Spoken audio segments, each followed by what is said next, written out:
Kalau masalah warung nggak ada, oke lah gitu. Tapi yang kita makan itu apa?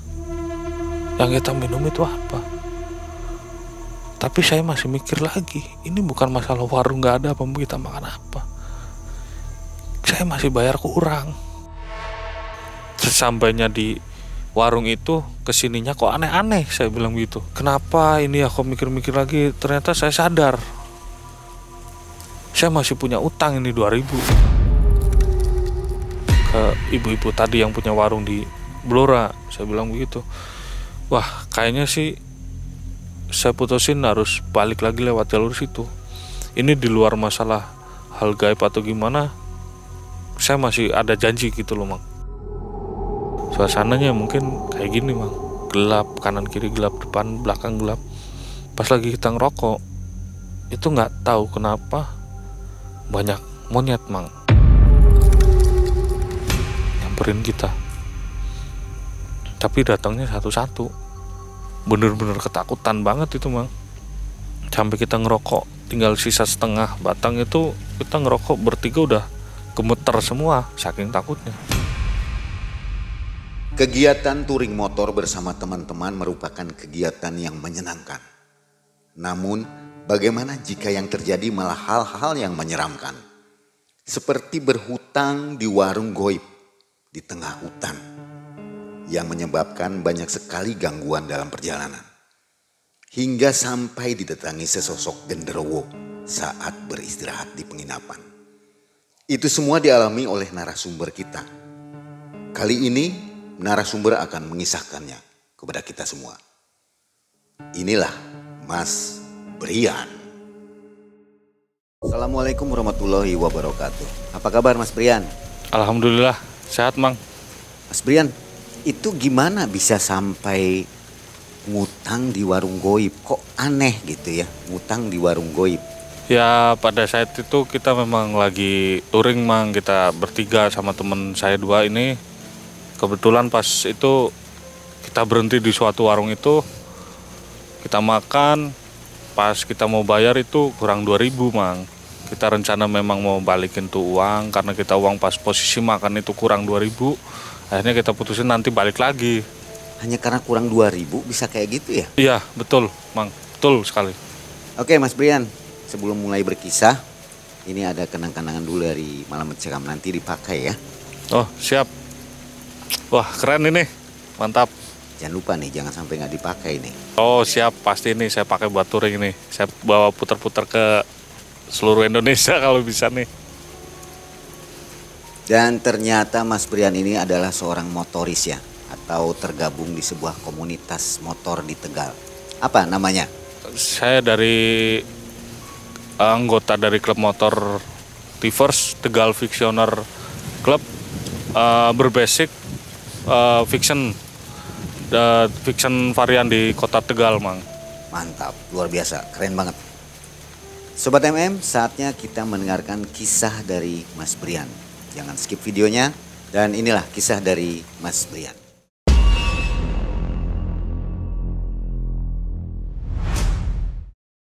Jadi kisah ini saya alami itu tahun 2017, Mang. Awalnya saya diajakin temen malam itu.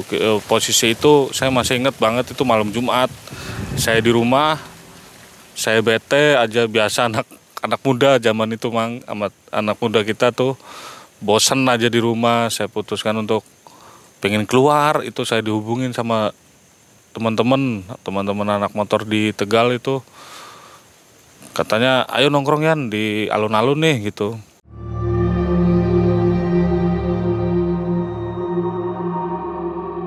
Saya cabut ke alun-alun, nongkrong. Sesampainya ya wajarnya aja orang nongkrong, kita have fun bareng, kumpul-kumpul bareng. Tahu-tahu di tengah momen dua teman saya ngajakin nih, Mang. Ayo motor-motoran, ayo ke Jawa Timur nih. Ada acara di Jawa Timur. Mau nggak? Saya bilang, kapan nih acara nih? Nanti acara malam minggu. Cuman kalau ya kita mau berangkat besok nih, Jumat kita berangkat dari Tegal, gimana gitu. Ya berhubung saya sendiri juga lagi free, santai, kerjaan bisa ditinggal dan ada uang, ya udahlah, apa salahnya saya ikut, bilang begitu. Akhirnya kita janjian ini prepare untuk besok berangkat, kita udah janjian rembukan. Ini besok kita kumpul ya di sini nih, bawa motor masing-masing, bawa identitas klub juga masing-masing, nggak apa-apa sok. Akhirnya kita selesai kumpul malam itu, kita pulang masing-masing, dan kelanjutan besoknya saya prepare hari itu, saya siapin motor, saya siapin uang, badan, fisik. Sampainya jam 3 sore itu kita kumpul Mang di suatu tempat yang kita sudah janjikan itu untuk jalan nanti touring tuh. Ini 2 teman saya, mohon maaf Bang, saya udah konfirmasi, beliau nggak mau disebutkan. Jadi saya saya beranggapan nih si Abdul dan Bedul lah, saya bahasanya gitu, 2 teman saya nih. Sesampainya di lokasi, 2 teman saya juga udah datang. Kita briefing dulu sebelum touring ini, kita rapatin dulu briefing bahasanya. Ini gimana nih? Ini kita mau ke Jawa Timur ya. Saya bilang, ini mau lewat mana nih? Mau lewat jalur utara apa jalur tengah? Saya bilang begitu. Karena kita rembukan, akhirnya kita putuskan untuk lewat jalur tengah. Karena kita udah planning kemungkinan sampai sana kita malam, Mang. Jadi ya udahlah, kita lewat jalur tengah aja nih, yang agak sepi jalur. Karena kita motor-motoran, kita mencari yang sepi aja, nggak ada kendala truk atau bis atau pengguna jalan umum lah, saya bilang gitu. Oh ya udah, ayo. Akhirnya kita prepare, kita putusin untuk jalan. Kita udah beli bensin full buat perjalanan, udah prepare makan, udah kita putusin bertiga untuk ayolah berangkat.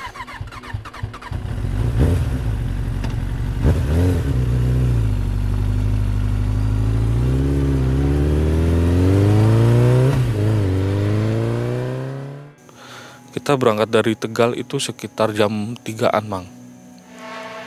Jam 3 kita jalan, kita jalan reading bareng-bareng. Kita sampai tepatnya di daerah Ungaran itu kita berhenti karena memang posisi maghrib juga. Kita ngeres di pinggir jalan di minimarket.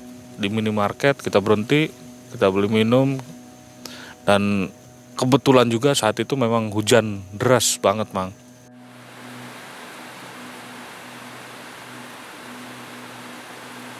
Ini kita udah putuskan berhenti, kita lanjut lagi setelah maghrib pengennya. Cuman karena memang hujan sangat deras, kita putusin ayo gimana nih, mau lanjut apa enggak. Kalau kita lanjut ya ayo, kalau enggak ya gimana ini. Cuman karena 2 teman saya pengennya cepet-cepet sampai, akhirnya kita putuskan untuk langsung jalan itu habis maghrib Mang.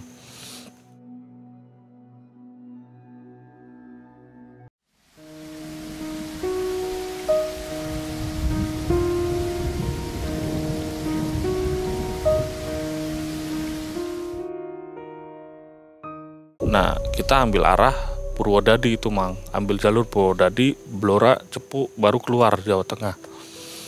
Akhirnya kita jalan, kita masuk Purwodadi itu sekitar jam 7-an.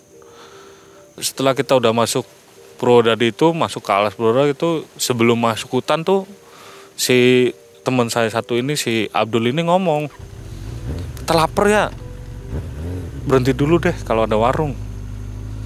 Nah, di suatu perjalanan di momen hutan itu, kita nemuin sebuah warung Mang. 2 teman saya ini udah ngomong, itu depan ada warung, berhenti aja di depan itu. Karena momen banget kita pas itu hujan, dan ya nggak deres-deres banget, tapi lumayan lah untuk ngebasahin tubuh kita bermotor itu. Akhirnya kita putusin untuk ya udahlah, kita berhenti warung depan itu. Akhirnya kita 3 udah putusin untuk berhenti. Saya bilang ya udah berhenti.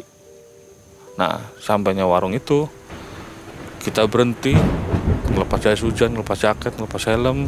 Saya tuh udah ngerasain Mang, ini warung ya mohon maaf banget, ini warung gak biasa nih, saya bilang.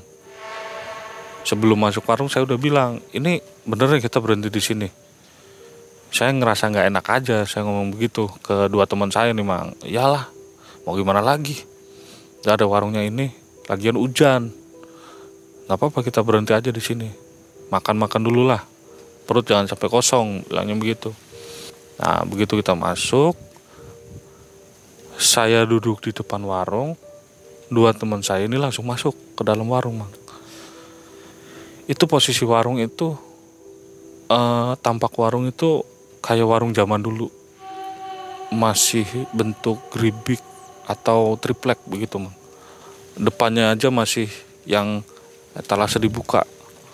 Saat itu di depan warung tersebut ada 3 orang bapak-bapak,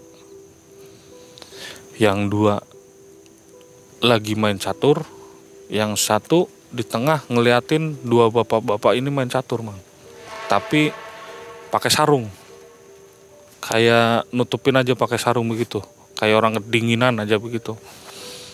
Saya duduk di sebelah, saya coba basa-basi aja lah, nawarin rokok.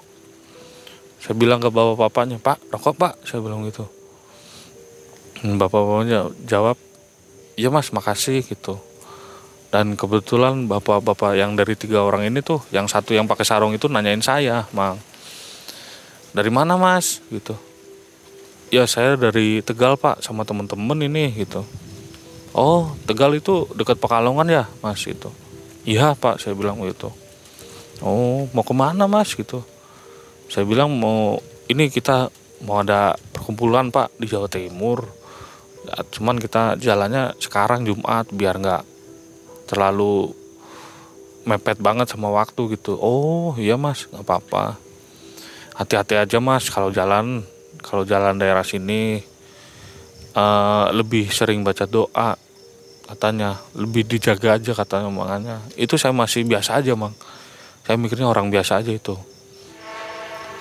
Jadi setelah ngobrol itu, dan rokok saya itu nggak diambil, emang nggak diambil. Saya ngerokok aja itu 1 batang di depan. Selesai pembicaraan itu 3 bapak-bapak ini udah nggak ngajak ngobrol saya lagi. Akhirnya pas itu bapak-bapak ini udah nggak ngajakin saya ngobrol, saya diem juga. Teman saya tuh nanya, ini mau pesan apa nih Yan gitu. Kebetulan nggak ada nasi. Dan saya bilang ya udah, adanya apa, adanya mie. Ya udah, saya bilang saya pesan 2 porsi mie jadiin 1 gitu, pakai telur, saya bilang gitu. Ya udahlah, akhirnya teman saya pesen. Saya masih di depan nih sendirian Mang, sama 3 bapak-bapak ini di depan. Itu dalam hati saya mikir, kok ini warung di tengah hutan, nggak ada pemukiman atau perkampungan, nggak ada apa. Saya mikir kok ada listrik, kok ada lampu ini di warung ini, saya mikir begitu. Saya ambil ngeliatin jalan tuh nggak ada kendaraan lewat, maksudnya bukan jalan umum yang sering dilalui lalu lalang kendaraan lah. Ini kok ada listrik ya di sini, saya bilang begitu dalam hati saya sih Mas itu Mang. Cuman saya mikirnya udahlah, mungkin ada arus listrik yang saya nggak tahu dari mana. Saya mikirnya masih positif aja. Terus teman saya udah manggil lagi, ini udah mateng Yan, udah siap nih makanan gitu. Hari ini saya putusin untuk masuk, saya buang rokok, saya masuk. Pas saya masuk udah di dalam warung, saya ngeliatin dalam warung itu gimana Mang ya, warung biasa, warung zaman dulu yang masih geribik, masih triplek begitu, masih kayu-kayu begitu. Cuman saya mikir kok masih ada warung zaman segitu 2017, kok masih ada warung begini ya. Cuman saya mikirnya ya udahlah, nggak apa-apa, mungkin ini sebuah pekerjaan orang. Saya masuk, saya duduk, 2 teman saya ngomong, ya udah Yan makan nih mie nih, makan aja langsung gitu. Saya makan, saya sambil ngeliatin warung tuh Mang, ngeliatin suasana dalam warung maksudnya. Saya makan selesai, 2 teman saya ini, si Abdul sama Bedul ini pesan kopi Mang. Karena saya nggak ada kopi, saya nggak pesan kopi nih. 2 teman saya ini pesan kopi. Bu, pesan kopi 2 itu, bikinin. Saya ngeliatin nih, kok ibu warungnya nggak ada obrolan, nggak ada apa. Saya coba untuk ngobrol, Bu, maaf, ini warung tutup jam berapa? Saya bilang gitu. Ya, secapeknya saya, Mas, kata ibu warung itu. Oh, ibu sendirian, Bu, ini jaga warung ini? Iya, Mas, saya sendirian. Saya udah lanjut itu, tapi ibu itu saya lihat itu interaksinya nggak ada yang bahasanya tatapan obrolan ke saya. Jadi ibu-ibu itu hanya menatap satu sudut pandang, dan pakaiannya itu cuman pakai kain aja itu, Mang. Kain batik aja, bukan kebaya, kain batik aja itu udah. Saya bener-bener nggak tahu itu gimana, cuman mikirnya ya udahlah, orang lagi jualan, saya bilang. Itu mungkin di suatu pedesaan, saya mikirnya masih positif aja. Nah, selesai makan, ngerokok, dua teman saya masih ngopi, selesai itu sekitar 1 jam lah kita makan sama ngopi. Dua teman saya bilang, ayo mau lanjut jalan gak nih gitu. Ya udah, ayo, saya bilang, kalau mau jalan-jalan, ayo lanjut aja kita jalan. Hitung, sebenarnya saya posisi di situ udah kalang kabut, Mang. Nggak tahu antara saya takut atau saya sadar nggak sadar itu warung gimana. Saya pingin cepet-cepet aja cabut dari situ. Lanjut, kita bayar nih, Mang. Berhitung, bahasa kita tuh, bahasa anak motor tuh, ayo berhitung lah. Nah, dua teman saya ini pesan makanan sama minumannya sama, Mang. 2 porsi mie jadiin 1, teh hangat 1, sama kopi 2. Saya masih ingat banget tuh. Nah, saya pesen 2 porsi mie jadiin 1, es teh 1, walaupun hujan itu, Mang. Saya es teh 1, udah. Saya masih ingat tuh. Saya lanjut rokok aja. Nah, pas bayar, dua teman saya karena posisinya sama, itu bayarnya pas 20.000. Nah, karena saya berbeda sendiri, karena saya nggak ada kopi, mungkin kalau disamakan itu saya nggak ada kopi, saya kenanya 17.000. Oke lah, saya 17.000, kita bayar sendiri-sendiri, Mang. Teman saya bayar 20. Saya mikir lah, saya ambil uang di saku, cuman saya uang tinggal 15.000 itu pas itu, karena saya uang itu sisa isi bensin, saya sisa 15.000, uang masih di ATM. Saya mikir ini masih kurang 2.000. Saya tanya ke teman nih, ada nggak 2.000? Ini saya kurang 2.000 itu. Nggak ada, Yan. Dua teman saya itu bilang nggak ada, Yan. Kita uang duit ngepres nih, nggak ada 2.000-an gitu. Ini saya mikir ini kurang ini. Akhirnya saya bilang ke ibunya, Bu, ini maaf, Bu, saya kurang 2.000. Ini mau gimana? Tapi kalau dari saya nanti selesai acara ini ke Jawa Timur, saya balik mampir lagi ke sini. Saya mau ngasih kurangan saya, sama saya mau lanjut makan lagi di sini, Bu. Saya mau terima kasih lagi atas kebaikan Ibu. Bahasanya saya mau ditinggalin segitu, Bang. Akhirnya ya dengan terpaksa saya nggak ada 2.000, saya mungkin ngucap, kalau saya pribadi sih salahnya saya ngucap hampir kayak janji itu, Mang. Saya ngucap nanti saya balik lagi, Bu, ngasih uangnya gitu. Ibunya cuman begini aja geraknya porsinya. Ya, saya kasih uangnya, saya bilang makasih, Bu, ya begini. Ibunya diem aja. Ya, akhirnya kita keluar, saya pamitan sama 3 bapak-bapak yang di depan, Mang. Pak, bahasanya punten, saya lanjut jalan lagi, Pak, gitu. Bapak-bapaknya bilang, ya Mas, hati-hati ya, ingat pesan saya. Akhirnya kita putuskan balik ke motor. Kita prepare lagi pakai jaket, pakai rompi, pakai helm, pakai jaket, jas hujan lagi. Akhirnya kita jalan. Di suatu momen kita masih perjalanan daerah Blora ke Cepu itu, motor kita tuh 3 orang ini motor tuh macam-macam, Mang. Ada yang mati, mesin mati, ada yang lampu mati.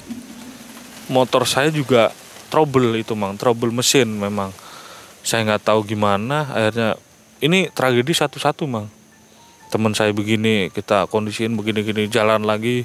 Teman yang satu lagi, si Abdul itu bilang, lampu saya mati nih.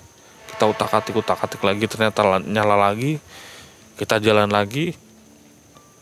Yang terakhir itu motor saya itu benar-benar mati, nggak tahu kenapa, di gas itu nggak ada tenaga. Akhirnya kita putuskan bertiga itu nepi nih di tengah hutan tuh, nepi lagi nih di pinggir jalan persis itu Mang, itu di aspal jalan hutan itu berhenti. Dua teman saya ngecek motor saya mikir ini motor sebenarnya nggak apa-apa nih, nggak ada apa-apa, saya bilang gitu. Ternyata bener, dicek itu nggak ada apa-apa, dicek listrikan, dicek mesin, dicek segalanya itu nggak apa-apa. Saya bilang ya udah, karena udah tanggung kita berhenti, kita ngerokok dulu sebat di pinggir sini nih, saya bilang gitu. Suasananya mungkin kayak gini Mang, gelap, kanan kiri gelap, depan belakang gelap. Akhirnya kita nyalain rokok Mang, nyalain rokok sebat 1 batang tuh ngerokokan. Pas lagi kita ngerokok itu nggak tahu kenapa banyak monyet Mang nyamperin kita, tapi datangnya satu-satu. Itu kalau di total monyetnya saat itu mungkin sampai 10 lah, kurang lebih 10, cuman datangnya satu-satu Mang. Itu dari belakang, dari kanan, dari kiri, dari depan, dari jalur seberang. Itu kita tuh ngerasain kayak hewan turun dari pohon aja, gresek. Tapi yang saya lihat itu yang bagian sebelah kiri saya sama depan. Jadi semuanya itu duduk di tengah jalan itu Mang. Duduk di tengah jalan, beberapa monyet itu ngeliatin kita. Saya mikir ini, kalaupun hewan yang iseng atau keganggu, saya mikir pasti nyerang kita nih. Ini kok banyak nih monyet, kok kenapa nggak nyerang, saya bilang begitu. Kok ngeliatin kita aja, saya bilang begitu. Saya akhirnya ngomong ke 2 teman saya, bahasanya ini kayaknya bukan monyet nih, entah apa saya kurang tahu. Memang saya mikirnya kita habis sebat, kita lanjut jalan, jangan kelamaan di sini, saya bilang gitu. Ini 2 teman saya sama saya sendiri itu udah bener-bener ketakutan banget itu Mang. Sampai kita ngerokok tinggal sisa setengah batang itu, kita ngerokok bertiga udah gemeter semua saking takutnya. Udah hawanya udah beda, ditambah makhluk monyet itu dengan jumlah yang agak banyak itu datang ngeliatin doang ke kita. Kita udah panik, bahasanya udah panik, udah ngerokok sampai gemeter semua. Kita udah selesai, kita putusin jalan lagi. Akhirnya kita jalan sampai di suatu kota, kita putusin untuk nginep di suatu penginapan.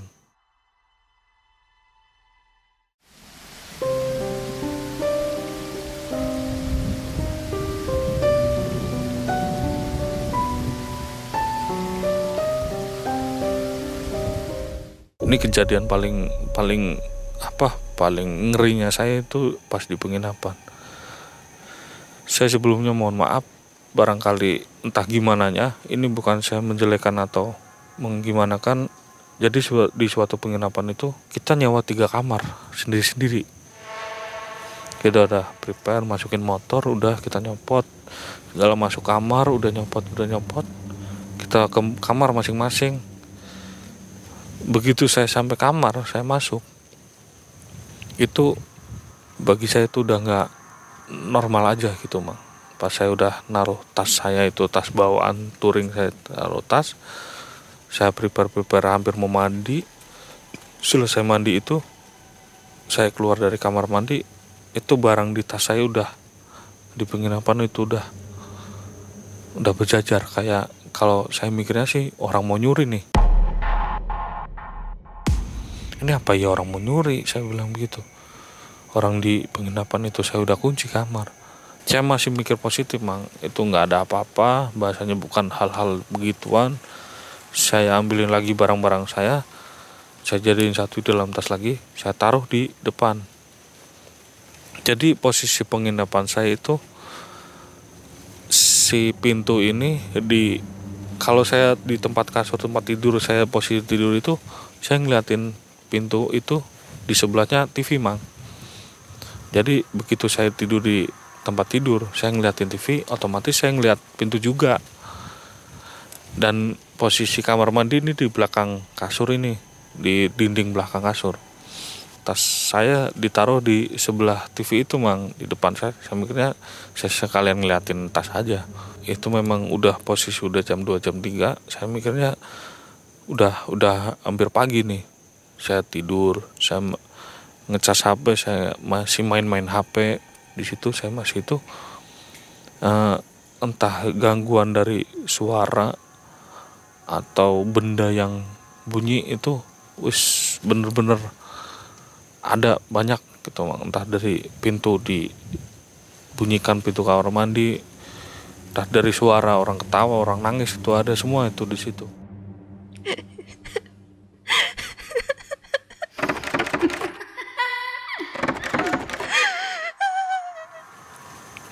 Ya maaf saya sampai merinding kalau cerita yang di penginapan.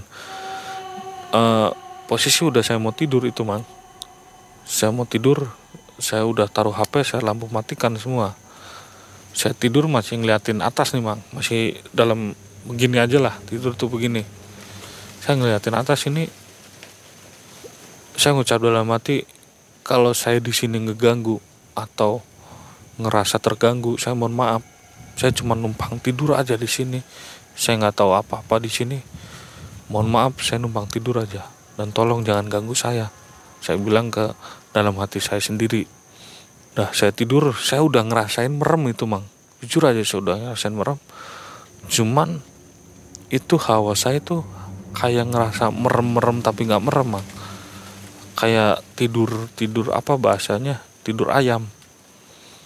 Pas saya udah merem tapi saya masih ngerasa itu, tiba-tiba itu ada suatu makhluk masuk dari pintu, duduk di atas saya.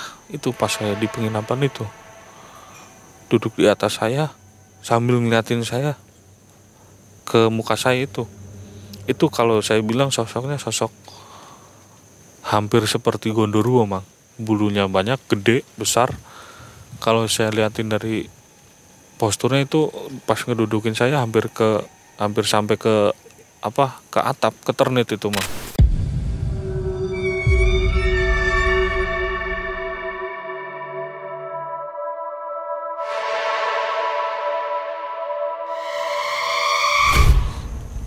Cuman posisi itu bener-bener saya nggak bisa teriak, bener-bener saya nggak bisa suara, nggak apa. Udah saya cuman diem aja, saya ngeliatin ini kok ada makhluk begini dudukin ke saya bilang gitu. Ya kalau mungkin kalau bahasa orang sini tuh bilang itu kedudukan begitu Mang. Saya sih menerkannya begitu. Itu makhluk itu duduk di tubuh saya nggak bisa ngomong apa-apa, nggak bisa teriak, nggak apa-apa. Sampai saya cuman dalam hati itu, dalam diem saya itu, dalam tubuh saya itu cuman saya bisa sholawat sama doa aja. Saya doa-doa, saya sholawat. Itu tiba-tiba tuh makhluk kayak ngilang aja, udah ngilang. Saya mikirnya alhamdulillah ya Allah, segala puji bagi Engkau udah nolong saya nih dari godaan setan seperti ini, saya bilang gitu. Akhirnya saya pas momen itu saya ngebalikin badan miring Mang. Pas miring saya tiba-tiba tuh dikagetkan sama makhluk itu lagi di sebelah saya itu Mang. Saya kekaget, tiba-tiba saya sampai kebangun dan nggak taunya kenapa kok tiba-tiba saat bangun itu udah pagi aja Mang. Ya Allah, ini kok saya belum ngerasain tidur, belum ngerasain merem, kok udah ada pagi, saya bilang begitu. Di dalam hati saya sendiri, kok udah pagi aja gitu. Akhirnya saya bangun, saya mandi, sampai saya bersih-bersih, saya ngeliatin kaca. Ini saya dalam tubuh saya tuh belum ngerasain istirahat Bang. Saya benar-benar malam itu digangguin. Saya ngeliatin kanan kiri, ini bener saya ini. Saya putusin untuk keluar, saya udah ngabarin temen, ayo cabut, saya bilang gitu, cabut dari penginapan, langsung ke acara aja gitu, saya bilang. Ayolah, udah prepare, udah bangun, kebetulan udah bangun semua, udah prepare, saya bilang, ayo cabut, kita keluar kamar, Yang satu ngebalikin kunci kita bertiga sama minta KTP. Saya ngobrol sama si Abdul, satu teman saya mang. Saya ngobrol, ente semalam gimana gitu, enak kah tidur gitu. Teman saya tuh bilang, mang, jujur aja kan, saya semalam digangguin apa?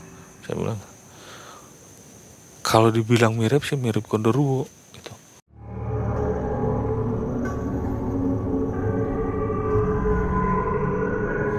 Nah saya juga bilang, lah saya semalam juga digangguin itu. Saya digangguin, saya sampai ditindihin, sampai di suara atau gerakan-gerakan, atau yang paling terakhir itu saya di sebelah saya itu tidur, saya bilang gitu. Dah, kok sama gangguannya gitu. Jadi kita bahasanya, udahlah lupain, mungkin ini mohon maaf sekali, saya mikirnya ini memang penginapan itu angker atau gimana, saya mikirnya udahlah. Nah, kita lanjut jalan. Itu sekitar jam 11, jam 12-an, mang. Udah agak siang. Jadi kita lanjut jalan dari kota tersebut, lanjut ke kota tujuan kita langsung jalan aja. Kita sampai di situ agak sorean, kita have fun lagi, kumpul anak motor biasa, kumpul. Nah, pas malamnya kita masih di acara, mang, itu mah. Masih have fun aja, masih kumpul anak-anak motor tuh. Dua teman saya ngomong, "Yan, lu sadar gak sih kejadian tadi pas kita jalan dari pagi sampai kesini gitu, dari semalam sampai sekarang gitu." Ya kalau saya mikir sadar gak sadar, saya sadar. Cuman kalau aneh ya aneh, saya bilang begitu. Ya itu, gue ngerasain aneh nih di perjalanan kita. Apakah kita harus ambil jalur yang beda untuk arah pulang apa gimana kalau menurut lo? Nah saya bilang, ya terserah aja. Kalau ente berdua mau milih jalur utara arah Rembang, ya saya ngikutin aja. Kalau mau tetap di jalur ini ya ikutin aja. Cuman jujur aja posisi itu saya lupa, mang, sama yang saya janji 2000 itu. Jujur aja saya lupa memang. Entah malam itu kita masih have fun, jadi masih acara-acara motor, anak-anak motor itu saya masih lupa. Nah, karena kita masih keinget yang tadi pagi yang kita nginep itu, subuh itu kita nginep. Akhirnya saya sama dua teman saya itu mikirnya udahlah kita jangan nginep di penginapan lagi, mang. Akhirnya kita ngontek anak-anak daerah kota tersebut, anak-anak motor juga daerah tersebut. Kita ikut numpang ngeres, numpang istirahat besok untuk jalan lagi gitu. Akhirnya ada tempat, kita disediakan tempat, akhirnya kita tidur nih, mang, di tempat anak motor kota tersebut. Itu udah aman lah, mang, bahasanya kita udah tidur, udah bisa ada tempat tidur tanpa di penginapan. Itu teman-teman udah tidur, tapi saya masih mikir ini kok kejadiannya aneh-aneh aja nih. Sesampainya di warung itu, kesininya kok aneh-aneh, saya bilang gitu. Kenapa ini? Aku mikir-mikir lagi, ternyata saya sadar saya masih punya utang ini 2000 ke ibu-ibu tadi yang punya warung di Blora. Saya bilang begitu. Wah, kayaknya sih saya putusin harus balik lagi lewat jalur situ. Ini di luar masalah hal gaib atau gimana, saya masih ada janji gitu loh, mang. Saya masih ada utang dalam hati saya harus balikin karena saya janji dan saya utang. Akhirnya begitu saya udah mikir itu, saya tidur. Paginya kita bangun jam 10-an, kita bangun, saling bangun semua.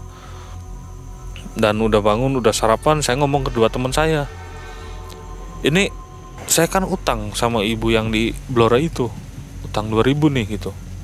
Oh iya, Yan, terus gimana gitu? Kayaknya kita harus lewat jalur situ lagi, saya mau balikin nih uang 2000, saya bilang gitu. Ini karena saya janji aja, kita harus lewat situ lagi, saya bilang gitu, karena saya janji gitu.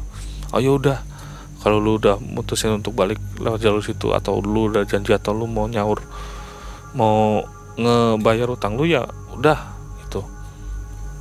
Ini kita udah prepare itu jam 11-12 kita prepare, kita putusin jalan lagi dari kota tersebut, masih di Jawa Timur itu, mang. Kita putusin jalan, akhirnya kita masuk lagi ke jalur itu, masuk Cepu Jawa Tengah, masuk ke jalur Blora. Kita masuk Blora itu sekitar jam 2 jam 3 Mang. Sore jam 2 jam 3 sore.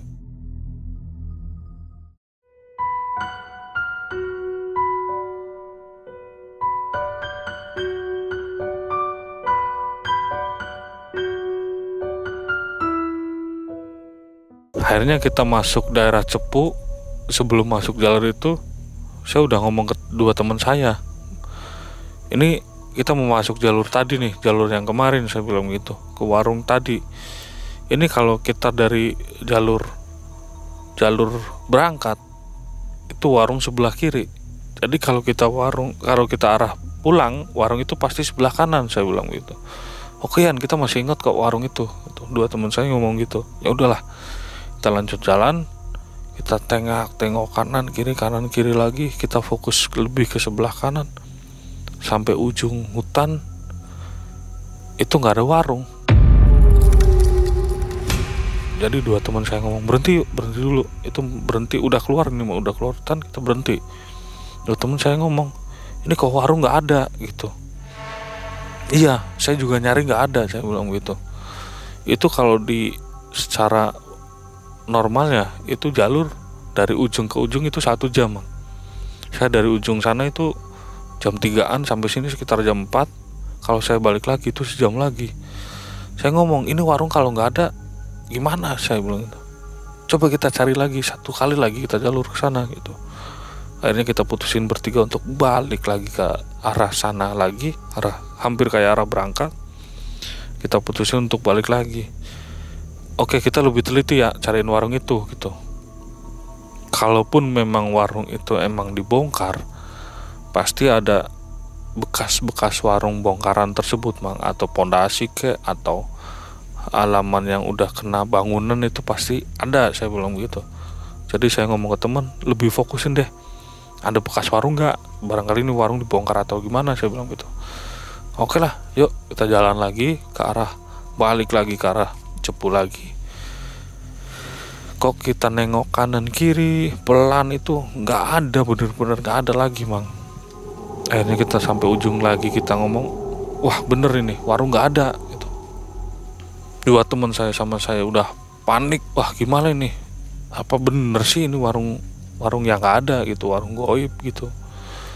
Ya kalau berpikir memang itu warung emang nggak ada atau goib, ya kita bismillah aja lah, kita pasrahin ke Allah aja untuk segalanya, apapun gangguan atau apapun gimananya kita pasrahin aja. Akhirnya kita putusin lagi untuk ya udahlah kita balik lagi nih. Saya ngomong, ini kalaupun arah balik kita nemuin warung apa nggak nemuin warung, kita lanjut balik, karena itu udah mau hampir maghrib Mang kita. Akhirnya kita lanjut arah balik itu kita balik bener-bener itu udah mau maghrib. Kita jalan di jalur tersebut, kita nengok kanan kiri, emang nggak ada kejadian apa-apa, tapi warung emang nggak ada Mang. Jadi wah bener-bener kita udah panik banget semua itu bertiga, udah karena memang maghrib, kita capek dan kita nyari warung nggak ada, pikiran kita udah kemana-mana itu Mang. Jadi kita cari warung itu bener-bener nggak ada.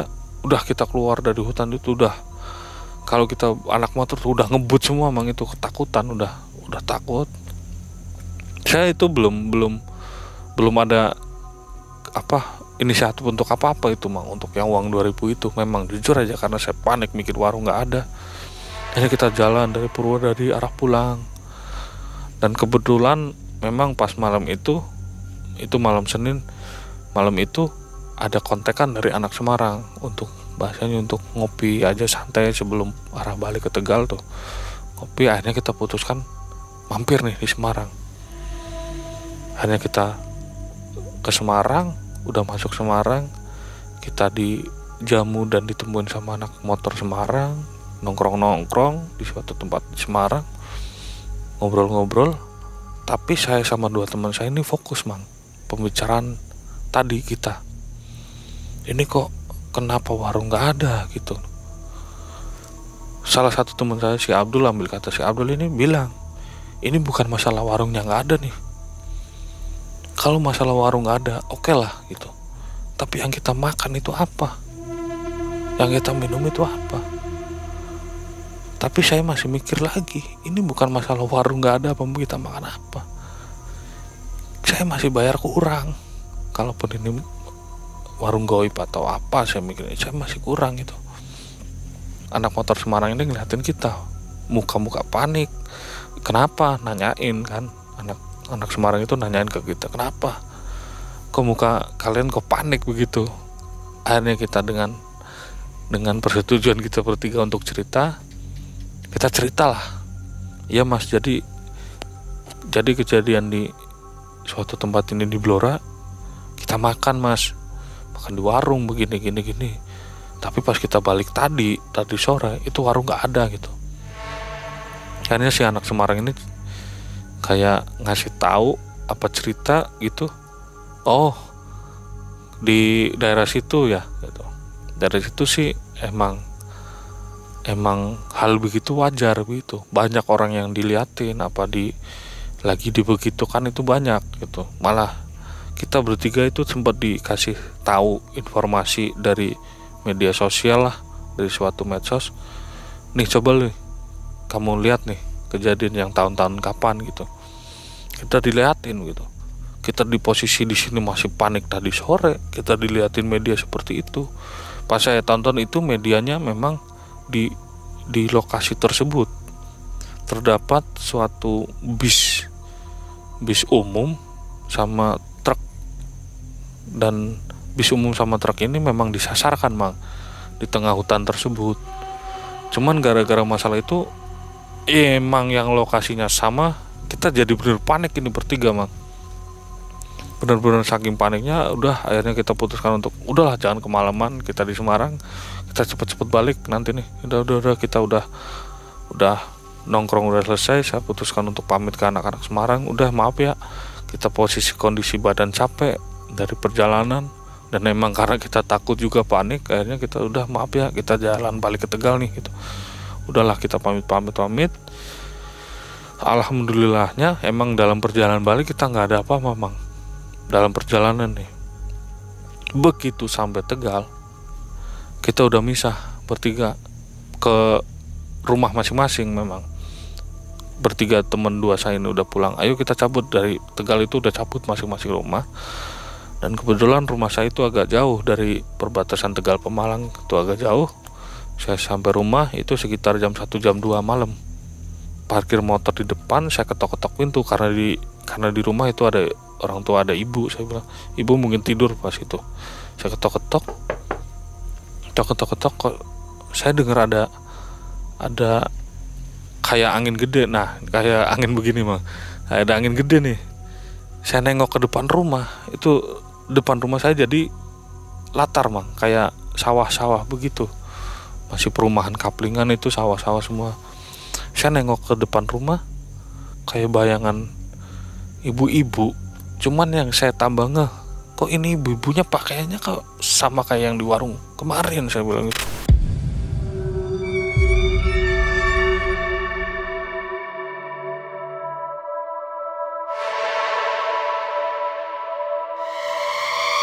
Wah, ini bener enggak yang ibu-ibu yang kemarin sih?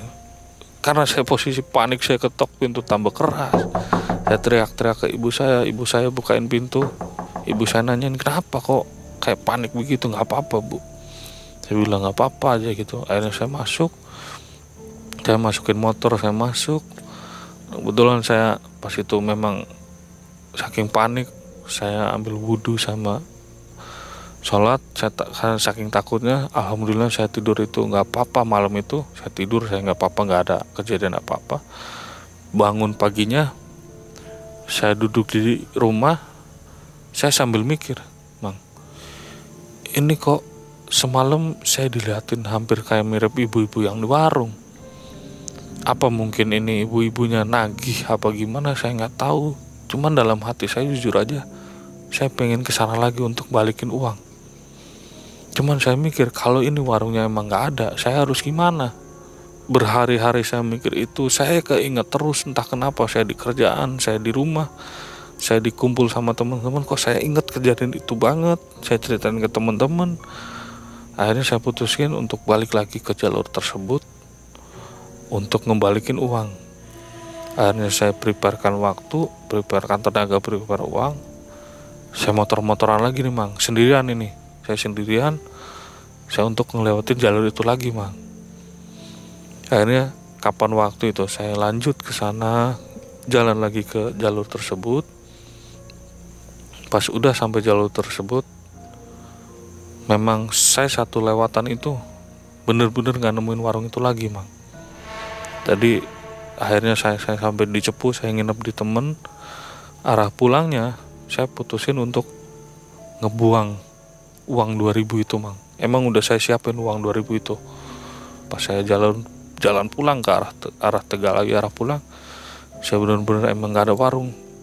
Saya karena udah dari kejadian masing-masing kejadian, saya mikirnya saya ambil uang itu, saya jatuhin aja 2000-nya. Terus dalam hati saya ngomong, mohon maaf Bu, ini kalau saya memang salah ucapan atau salah janji, atau teman-teman saya atau saya salah kata atau gimana, mohon maaf. Dan ini saya ngembalin kekurangan uang saya yang 2000 tadi. Dan tolong Bu, mohon maaf kalau saya ada salah kata apa, salah apapun, salah perilaku, atau saya mohon maaf. Tolonglah saya jangan diganggu atau teman-teman saya jadi diganggu.